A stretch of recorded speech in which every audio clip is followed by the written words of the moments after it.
булактан болсун деп, ошол бардык маалыматтар биринчи булактан кетсин деп, анан ушундай деп угуп атабыз, момундай деп чыгып кетиптир деген суроолор аябагандай көбөйүп кетти.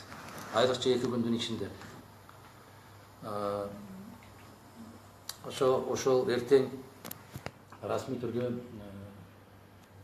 иш башталардын алдында кандай сурооңор болсо келип бергиле деп жыйнап атабыз. Кимде кандай суроо болсо тартынбастан бере бергиле. Айрыкча машинада баратканда көп телефон чалышат. Бир жерде жыйында отурсаң телефон чалып сурайт. Монда кенен отуруп сүйлөшөлү десең жок. Кандай суроолор бар? Биринчи суроо жалбыратуу сентябрда. Мусулман санасына 2 талапкер мурда 4 адам бириккен менен каттоодон өттүңүздөр президентке. Анан эртең агитация башталган турат. Силер буга чейин ушул төртөөңүздөр бир талапкерди колдойбуз деп. Эртең белгилүү болобу же эки баш эртең алдыңыздарбы? Жагдай аябай тез өзгөрүп атпайбы? Күн санап эмес, саат санап өзгөрүп атат. Түшкө чейин жагдай бир түзүлөт, түштөн кийин башкача түзүлөт. Ошондуктан ошол саясий күч катарында, саясий партиялар катарында бир туура эмес маалымат биз тараптан, журналисттер тарабынан эмес, кээ бирлер айткандай мени туура эмес түшүнүп калыптыр эмес, биз тараптан кетти. Кандай туура эмес маалымат кетти? Тактикалык жактан туура эмес кетти. Биз ошол бир талапкерди чыгарабыз, ага чейин партия түзүлөт деп жарыя кылбадык беле. Партия түзүлүү процесси жүрүп атат, ал токтогон жок, андай маселе жок. Тескерисинче 4 илтик эмес, кийин 5 илтик деп жазып баштадыңар. Бүгүнкү күндө 7 илик же болбосо сүйлөшүүлөр жүрүп бүтүп калганын эске алганыбызда бир 7-8 чоң партиялардын биригүүсү күтүлүүдө. Кудай кааласа бул болот. Мен күнүн айтпай эле коеюн, качан болот, кандай жарыяланат деген. Ошо күнүн айтып алып, кээде туура эмес кадам таштап коюп атабыз. Бул жүрүп атат, партиялык түзүлүш кетет. Талапкерлер боюнча жана жагдай өзгөрүп атат дегенде сиздер деле бизден көп угуп атасыңар да. Кимдер менен кимдер сүйлөшүп атат, күн батканча кимдер менен жүрөт, күн баткандан кийин каяка барып атат деген сыяктуу иштер көп болуп атпайбы? Биздин чочулаганыбыз эмнеден болуп атат? Ошол бир талапкер чыгарып койсок, ошону ар кандай жолдор менен, сүйлөшүү жолу менен, макулдашуу жолу менен, же дагы башка бир кызыктыруучулук жолдору менен, мындай бир иштеп жүргөн кишинин аркасында сөзсүз бир кемчиликтери кетпей койбосо керек. Ошолорун таап, айтып, деп, талапкерсиз калтырып коебу деген чочулоолор бар. Биздин максатыбыз ак, таза. Ошол бир талапкер болуусу керек деп мен нече убактан бери айтып келатам. Бир эле күрөш жүрөт. Бийликтин талапкери жана бийликтин эмес талапкери. Бүгүнкү күндө 13 болуп катталдыбы? 12 талапкер бир тарапта болот, бир талапкер бир тарапта болот. Мына ошол 12 талапкердин атынан бирөөнү кое берген копурталдуу болуп турат, кооптуу болуп турат. Сиздер деле өзүңүздөр байкасаңыздар керек, бүгүнкү Кыргыз Республикасынын соц системасы мунун алдын ала айтууга эч мындай бир кепилдик бере албайт да. Көрүп атасыздар, бир эле киши момундай деп жарыялап койду эле, же бир киши арыз жазды эле деген иш менен не иштер чыгып кетип баратканын көрүп атасыздар. Ошону эске алуу менен бүгүнкү күндө ал айткан сөзүбүздөн бир аз чегинип турууга туура келет. Бул баягы күрөш жүргүзүүнүн ыкмасы катарында кабыл алсаңыздар. Тактикалык жол менен болгондо шайлоо күнүнө жакындагы өзгөрүүлөр болот экен. Шайлоо күнүнө жакын эмес, эртең бир 3 күндүн ичинде көптөгөн өзгөрүүлөр чыгып кетет. Азыр көптөгөн суулар агат. Күн санап эмес, саат сайын өзгөрүп атат дегендин себеби ошону көрөбүз, буюрса. Бирок акыр аягында баары бир талапкерге келишибиз керек. Ал ким болот? Бул башка маселе. Мүмкүн ошол 3 саясий партиянын ортосунан гана чыккан талапкер эмес, башка талапкер да болуп калышы мүмкүн. Бизге бүгүнкү күндө эң негизги максат эмне? Жеңишке жетишүү. Жеңишке жетишүү боюнча бүгүнкү заман эл, мындай башка тил менен айтканда электорат деп айтышат атпайбы? Эмнени талап кылып атат? Эмнеге көп басым жасап атат?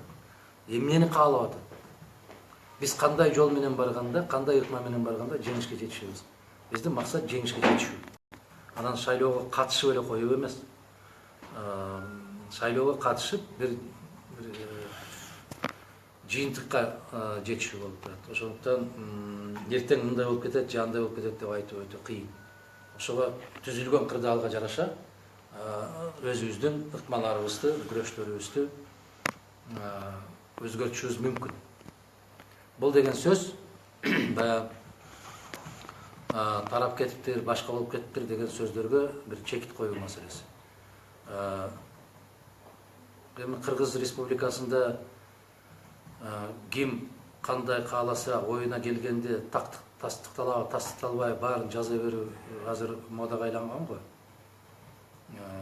Билип да жазат, бирөө билбей да жазат. Ошондуктан кандай суроо болсо, ыңгайсыз болсо дагы бериңиздер. Мен жооп бергенге даярмын. Бул жакта Facebook аркылуу онлайн көрсөтүп болуп атат. Көрүүчүлөр суроолорун берип атат. Балким булардын да суроосун узатып коебуз. Көрүүчүлөрдүн бирөөсү ошо 4 илдиктин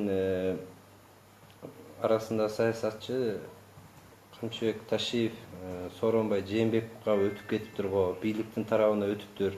Ушул боюнча сиздин маалыматыңыз барбы же жокпу деген ачык айтып коесузбу? Бүгүнкү күндө кеттиби же кеткен жокпу деп суроо берип атат. Партиялык түзүлүштөн кете элек. Ал киши талапкер болуп катталган.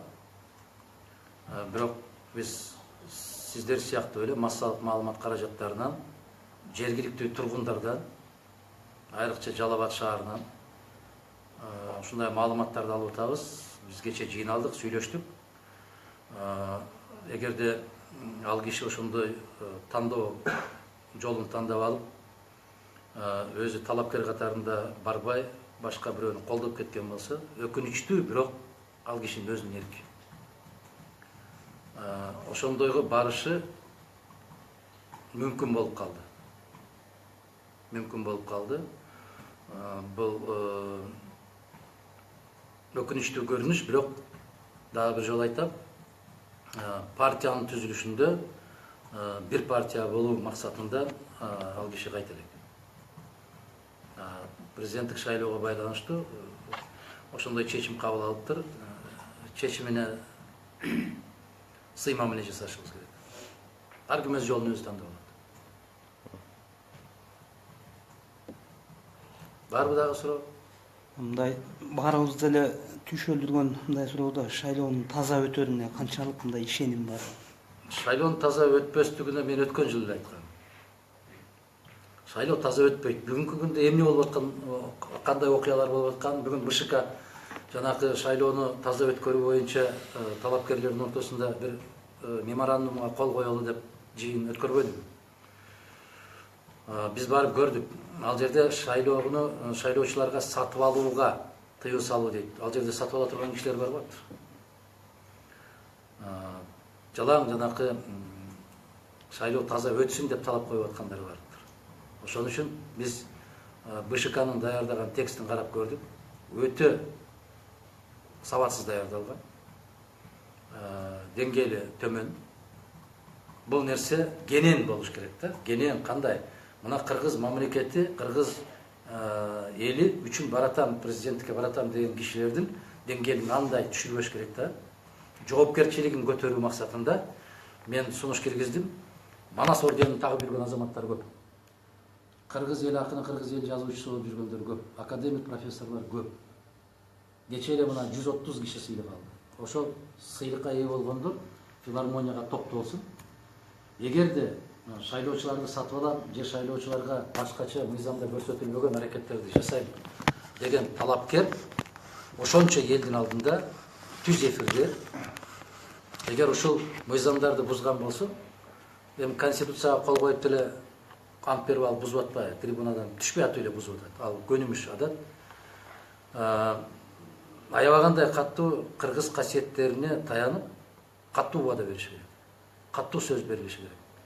Бирок убада берилип эле келет дагы бүгүнкү күнгө чейин бир талапкер камалдыбы, бир талапкер жоопко тартылдыбы?